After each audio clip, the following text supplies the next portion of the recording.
असेच माहितीपूर्ण व्हिडिओ छोट्या छोट्या फॉर्मॅटमध्ये बघायचे असतील तर टॅप क्लिप्सला नक्की सबस्क्राईब करा आणि हाच व्हिडिओ पूर्ण बघायचा असेल तर आमच्या मेन चॅनलला नक्की व्हिजिट करा टॅप पॉडकास्टवर. म्हणजे मॅनिफेस्टेशन कधी कधी कुणाचं कंप्लीट होत नाही. त्याचं एक छान उदाहरण माझ्या डोक्यात येते सध्या. माझा एक रूममेट होता. त्याने इंजिनिअरिंग सोडली, त्याला स्पर्धा परीक्षा करायची होती. त्याचा प्रबळ इच्छा खूप जास्त इच्छा होती की त्याने अक्षरशः भिंतीवर लाल दिव्याची गाडी किंवा चांगले चांगले सुविचार असं वगैरे लावून ठेवलं होतं की मोटिवेशनमध्ये. पण झालं असं की त्याच्याकडून ते अजूनही क्रॅक झालेले नाही. तर मग त्याचं मॅनिफेस्टेशन चुकलं का किंवा त्याच्याकडून काय कमी पडतंय? मग हे कसं समजेल की मी जो विचार करतोय तो बरोबर करतोय की नाही करतोय? हां, आता हे पण खरं आहे. जर आता तुमच्या आयुष्यात ते झालं नाही आहे, त्याच्यापेक्षा काहीतरी चांगलं होणार आहे, ही गोष्ट असतेच. हे कुठे असतं. माझ्या स्वतःच्या बाबतीत 49.50% 12वीमध्ये 0.5ने माझी ॲडमिशन नव्हती होणार. एवढं वाईट होतं. म्हणजे मी खूप स्टुडियस होते. मी कधीच कोणत्या वेगळ्या विषयामध्ये नव्हते 12वीपर्यंत. मी फक्त अभ्यासच करायचे आणि म्हणजे माझी खोली होती, सगळं पसरलेलं असायचं आणि मी फक्त अभ्यासात असायचे.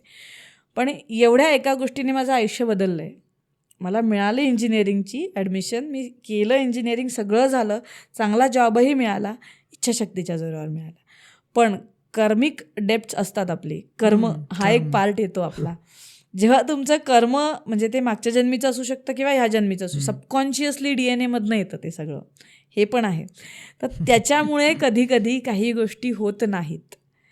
मग तुम्ही सकारात्मक जितके जास्त कंटिन्युअसली राहाल त्यानंतर ते बदलण्याची शक्यता पण असते.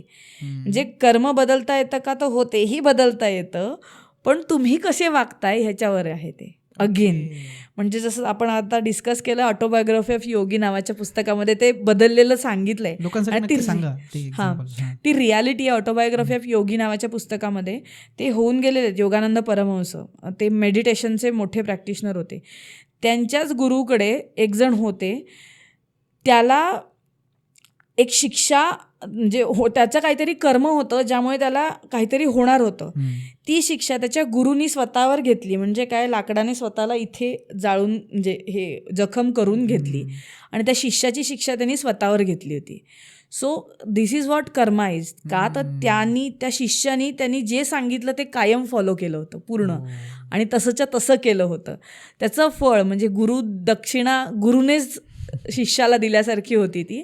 तर असंही होतं आणि हे रियालिटीमध्ये झालेलं आहे. हे काही पुस्तकामध्ये वाचा, बेसिकली हे झालेलं आहे. म्हणून सांगते की कर्मही बदलता येतं. जसं की मी म्हणते की 80% of our life is what we do आणि 20% ऑफ आवर लाईफ इज कर्मा.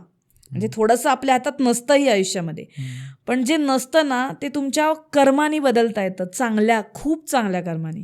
म्हणजे तुमचा देण्याचा दृष्टिकोन किती आहे, तुमची पॉझिटिव्हिटी किती आहे, तुम्ही लोकांना किती चांगल्या पद्धतीने बघू शकता, तुमच्याकडे वननेस म्हणजे आपण एनर्जी लेवलला सगळी माणसं एक आहोत, हा भाव तुमच्यामध्ये कुठे आहे, हा मला प्रॅक्टिसने यायला लागला. मला आता कोणत्या माणसाबद्दल दुःख वाटत नाही, तर त्यालाही चांगलं व्हावं, माझ्यापेक्षा चांगले असतील तर त्याचं अजून चांगलं व्हावं, ही भावना माझ्या मनामध्ये आपोआप येते. आता भरपूर लोक येऊन प्रॉब्लेम सांगतात, त्याचा परिणाम होत नाही, कारण तो ऑरा पॉझिटिव्ह, तो देवानीच केला आहे. जे काही झालं आहे ते प्रॅक्टिसनी झालं आहे, पण ते आपोआप आता तेच मला हळूहळू उलगडे होतात की काय झालं आहे, कसं झालं आहे. काहीतरी दैवी आहे ज्याचा उपयोग होतोय आणि त्याच्यासाठी माझा जन्म आहे मे बी, त्यामुळे मी ह्या गोष्टी करते. पर्पज ऑफ लाईफ असं. तर आणि हे रिसेंटलीच सगळ्या गोष्टी घडत गेल्या की मी एक वेगळी व्यक्ती होते, 2019 नंतरची मी एक वेगळी व्यक्ती आहे, त्याच्या आधीची एक पूर्ण व्यक्ती वेगळी होते. सो दीज आर टू, म्हणजे बदलू शकत नाही तसं जे म्हणतात त्यांच्यासाठी हे एक्झाम्पल आहे की पूर्ण बदलतं. भीती, स्टेज डेअरिंग नाही, कुठेही बोलायला समोरचा माणूस काय बोलेल ह्याने मी कधीच काही बोलायचे नाही कुणालाच, अगदी घरातही.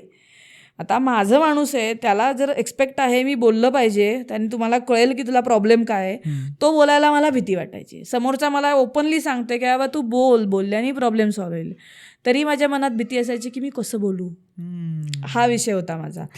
आणि मग कॉन्फिडन्स लोच होता त्याच्यामुळेच. आधीची माधुरी ही नव्हती. असं म्हणजे तुम्ही मॅनिफेस्टेशनच्या जोरावर तुम्ही पुनर्जन्मच केला स्वतःचा. हां, असं आहेच की. बाळाच्या नंतर होतोच म्हणतात ना, तिच्या नंतरच हे सगळं बदल आहे. सो तो आहेच असंच म्हणेन मी. ओके.